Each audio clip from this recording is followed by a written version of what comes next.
Ici on est au Dakar Service Center et en fait si vous voulez c'est ici que tous les pneus sont amenés pour être changés. En fait c'est comme un gros centre de changement de pneus, sauf que c'est eux qui s'en occupent pour toutes les teams. Donc vous voyez c'est opéré par BF Goodrich et voilà, regardez les pneus, ils sont impressionnants. En fait c'est des pneus si tu veux qui pèsent jusqu'à 50 kg chacun avec la jante. Et c'est vrai que le souci numéro 1 au Dakar c'est la crevaison. Donc il faut que en fait les fabricants de pneus fabriquent des pneus qui sont plus résistants à la crevaison, parce que comme nous expliquait Sébastien juste avant, c'est des roches très abrasives et c'est souvent au niveau des flancs que ça pète. Voilà, c'est sûr que là quand tu le vois ici tu te dis ça risque pas de crever, mais c'est souvent des crevaisons par pincement comme nous expliquait Sébastien. Donc voilà pour ce qui est de l'endroit où tous les pneus sont changés pour le Dakar. Alors regardez les amis, là on fait un petit passage chez les motards, parce que je sais qu'il y a des frangins qui me suivent qui sont des aficionados de la moto. Et regardez, ici ils sont appelés les héros du Dakar. Quand on dit les héros du Dakar, c'est parce que je pense que c'est le plus difficile, c'est de le faire en moto. C'est des gars qui passent leur temps à réparer la bécane.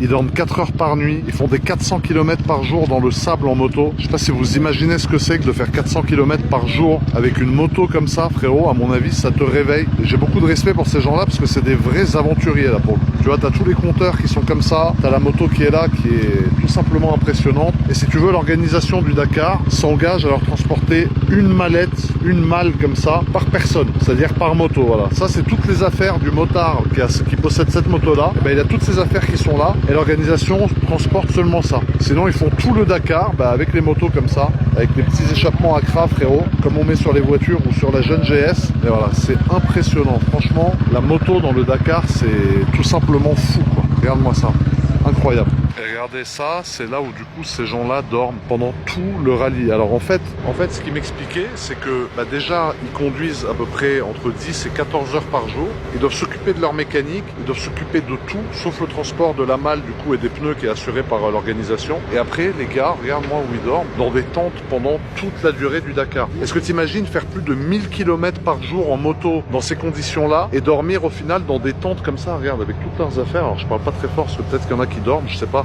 Aujourd'hui c'est journée de repos. Regarde-moi ça, c'est impressionnant, impressionnant. Alors ça c'est la vraie vie